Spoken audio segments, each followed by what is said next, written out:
আজকে আমি তোমাদেরকে দোকানের মতন বিরিয়ানি বানিয়ে দেখাবো। আর এই বিরিয়ানিটা খেতেও সুস্বাদু হবে আর দেখতেও পুরো বিরিয়ানিটা দোকানেরই মতন হবে। রেসিপি শুরু করে দিই, বেশি ভিডিওটা বড় না করে। এই বিরিয়ানি মশলাটা আমি ভাতের সাথে দিয়ে দিয়েছিলাম। ভাত তোমরা যেমনি করো তেমনি করে নেবে। আর আমি ভাতে কম ফুট দিয়েছি, একটু শক্ত শক্ত রেখেছি। ভাত থেকে পুরোপুরি জল ঝরিয়ে নেওয়ার পর আমি একটা বাটিতে তুলে নিয়েছি। তারপর আমি মাংসটা ভিনিগার, সাদা তেল, নুন, হলুদ গুঁড়ো, লঙ্কা গুঁড়ো, আদা রসুন বাটা, পেঁয়াজ কুচি, চিকেন মশলা, ধনে গুঁড়ো, জিরে গুঁড়ো, গোটা গরম মশলা দিয়ে মাখিয়ে রেখে দিয়েছি। আর 1 ঘন্টার জন্য ওটাকে আমি ঢাকনা দিয়ে আটকে দিয়েছি কিছু। তারপর আমি ওই বিরিয়ানি মশলা আরেকটুখানি নিয়ে শিলনোড়ায় বেটে নিয়েছি। বেটে ওটা গুঁড়ো করে নিয়েছি পুরো। আর গুঁড়ো করা জিনিসটা আমি ওই 1 ঘন্টা রেখে দেওয়ার পর মাংসটার মধ্যে আমি একটুখানি দিয়ে দিয়েছি, দিয়ে আবার মাখিয়ে আমি ঢাকা দিয়ে রেখে দিয়েছিলাম।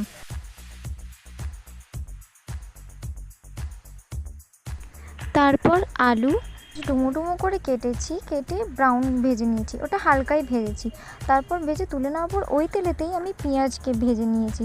পেঁয়াজটাকে ভাজা হয়ে যাওয়ার পর আমি ব্রাউন করে নিয়েছি, একটু শক্ত করে ভেজে নিয়েছি। ব্রাউন ভাজা হয়ে যাওয়ার পর আমি একটা প্লেটে একটুখানি তুলে দিয়েছি। আর ওটা অবশ্যই তুলতে হবে, ওটা পরে আমাদের লাগবে কাজেতে। তো আমি প্লেটে একটুখানি তুলে নেওয়ার পর বাকি পেঁয়াজটা ওটা দিয়ে আমি মাংসের মধ্যে করে নিয়েছি ঢেলে। মাংসটাকে কষিয়ে নেবো। কষিয়ে নেওয়ার পর যেমনি তোমরা জল দিয়ে করো, মাংসটাকে রান্না করো, তেমনিভাবেই করে নেবে। তো আমি বেশি জল দিইনি, কিন্তু হ্যাঁ আমি জল দিয়েছিলাম। দেওয়ার পর মাংস যেমনি রান্না তোমরা করে নাও ওই রকমই রান্না করে নেবে।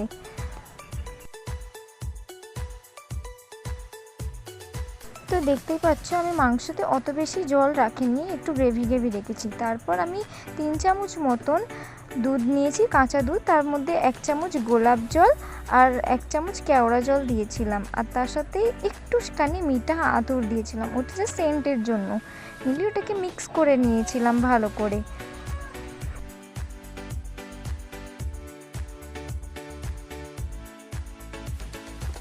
তারপর আমি হাঁড়িতে ঘি লাগিয়ে দিয়েছিলাম, ব্রাশের সাহায্যে চারিদিকে ঘিটাকে লাগিয়ে দিয়েছিলাম।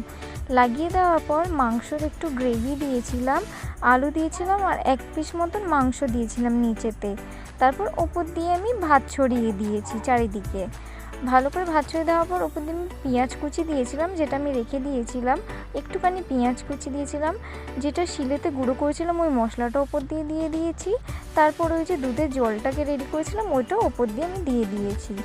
দিয়ে দেওয়ার পর আবার সেমভাবেই মাংস দেবো, দিয়ে ওপর দিয়ে ভাত দেবো, পেঁয়াজ কুচি দেবো, তারপরে গুঁড়ো মশলাটা দেবো। দেওয়ার পর আবার হচ্ছে কি যে দুধের ওই জলটা দিয়ে দেবো। তো সেমভাবেই করতে থাকবো যতক্ষণ না আমার মাংস ভাত সব হাঁড়ির মধ্যে একভাবে দিয়ে দিচ্ছি। তো হয়ে যাওয়ার পর আমি একটুখানি নাড়িয়ে নিলাম, ভালো করে সেট করে নিলাম। তারপর ওপর দিয়ে একটুখানি ঘি দিয়ে দিয়েছি। দিয়ে দেওয়ার পর আমার কাছে আটা ছিল না বলে আমি কাপড় দিয়ে হাঁড়ির মুখটাকে টাইট করে বেঁধে দিয়েছিলাম। বেঁধে ওপর দিয়ে প্লেট চাপা দিয়েছিলাম। তারপর একটা তাওয়ার মধ্যে আমি আগুন 10 মিনিট মতন রেখে দিয়েছিলাম অন করে, আর ওটা লো ফ্লেমে ছিল। তারপর আমি হাঁড়িটাকে চাপিয়ে দিয়েছিলাম। 5 মিনিট মতন কুক করলাম। কুক করার পর আমি নাড়িয়ে নিলাম। আর হাতা দিয়ে মাখিয়ে নেওয়ার পর আমার বিরিয়ানি পুরো রেডি, পুরোপুরি দোকানের মতন। আর ভিডিওটা ভালো লাগলে প্লিজ একটা লাইক করে দিও।